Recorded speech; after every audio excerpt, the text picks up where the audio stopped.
And when you're ready, you can It's do been this. last night. I know. I'm sorry. All right. Hey, sis, what's up? It's mom. She's in the hospital. Oh, no. What is it this time? It's a pandemic. 3 of the nurses and 8 of the residents have it, including mom. Well, heck, that's more serious than a bladder infection. I mean, how is she doing? They won't say, and they're not letting me see her.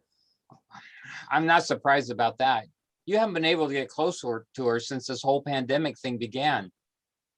How are you doing? Do you need me to drive up? I don't know what you can do. You might as well keep your social distance. Well, if you need emotional support, I'll drive up. Quarantine be damned. I just stay in LA.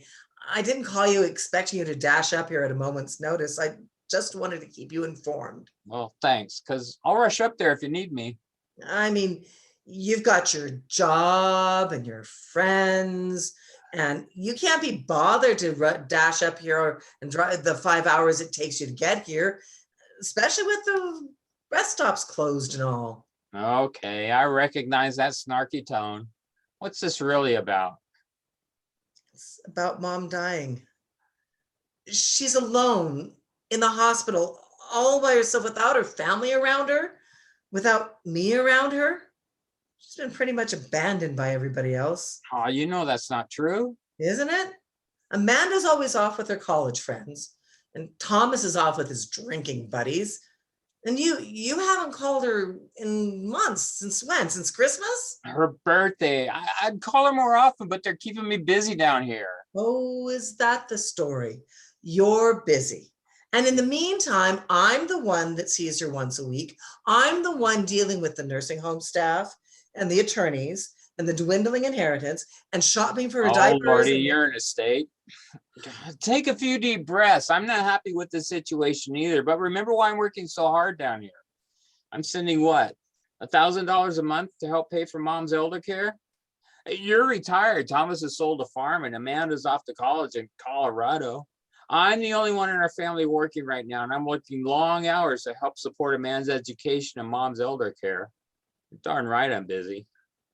And yet you have time to go off with your friends on hiking trips and camping trips, but not enough time to call mom or to check in with me to see if I need time to de-stress. I need my quiet time. I need time to just think. And I'm thankful that I have friends to use as a sounding board that I can tell my worries to. And I think you need to do that too. Someone has to stick around and take care of mom.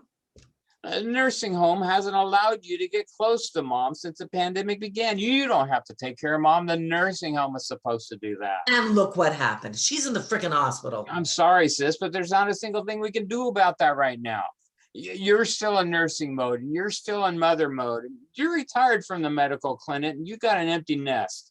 It's time for you to let go. Don't you dare. Don't you dare tell me to let go, Mr. Never Been Married. You have no idea what it's like to have a child of your own or to take care of a sick loved one. You haven't a care in the world. Hey, that's being unfair. I love Amanda.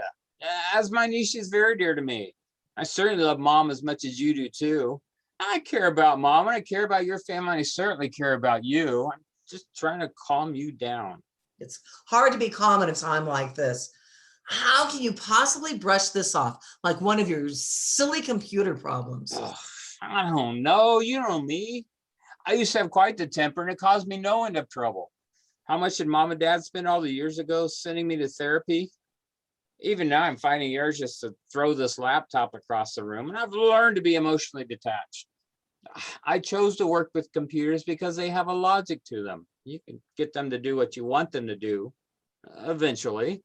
You chose to go into medicine because you love to help people. And frankly, I find people annoying. It's probably why I never married. But you found someone who needed you. You raised a wonderful kid who needed you. And when mom's mental health went downhill after dad died, she needed you too. I could have never have done all that. I'm constantly amazed you've been able to do what you've done.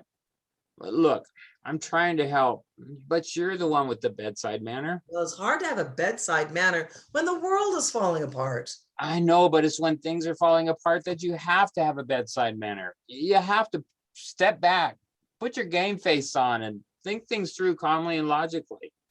In my case, when a piece of software or hardware has a glitch and the boss needs me to fix it yesterday, then I have to leave the room, go outside, take a walk, or calm my nerves and think, well, if this, then that. And in your case, you've had to sit down with the patient or their family and explain as calmly as logically and as possible that these are the facts and this is what we need to do to deal with the situation. This is no different. You need, like me, just to take some quiet time and think things through. Well, you may have the privilege of quiet time, bro, but I'm the only one that seems to be working to keep this family together. Oh, come on, we're all doing what we can, but it's all going to fall apart if any one of us falls apart. I urge you, especially now, take a step back, talk with your friends, talk with your former colleagues. Don't you go out with them every so often for a girls' night out on the town? How am I supposed to do that? All of our hangouts are closed. And my friends that aren't retired are working on the front lines caring for sick patients. At least we're not sitting around spreading the virus like the rest of you. What do you mean, like the rest of us? How are we spreading viruses? Thomas and his macho friends don't believe this pandemic affects them. They think this is all some liberal hoax. And by God, they're not going to be emasculated by masks. And one of these days, he's going to bring it home to the both of us, and we're going to both get sick. And Amanda is off at a college dorm with kids from all over the United States, bringing their germs with them. You've read the reports. The kids are spreading the germs all over the place. And you seem to go off almost every weekend with your friends on camping trips and hiking trips. Don't you understand the risks you're taking? We're all wearing masks. We're all keeping our distance. And the reason we go on our camping trips is because we're out in the open air, not stuck in some virus-filled building. And there we can commiserate and discuss our problems. Can't you meet with your friends in a park somewhere? If you get sick, if you die, I appreciate all the hard work you're doing, but it all goes poof if you die. Thomas doesn't care if he dies or not. But if we both get the hospital, then Amanda's college fund will go poof. If she survives college.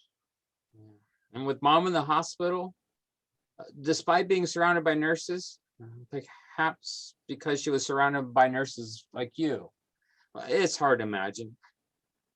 Look, you're once in the heart of the medical profession. You know what it's like.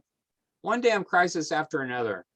You've told me endless horror stories about days when things went horribly wrong. And now we're in a situation where the medical system is overwhelmed. You retired at just the right time. You don't have to be a part of all that. But in my opinion, you're suffering from some sort of PTSD. Is that your medical opinion, doctor? That's my opinion as your brother, and I got my medical degree from listening to you. Look, I know right now it seems like the world is crashing in on you, and Mom being rushed in the hospital may seem like the last straw, but it's not.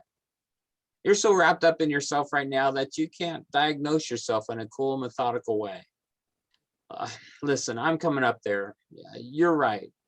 My work down here doesn't mean a thing if you or anyone else in this family falls apart.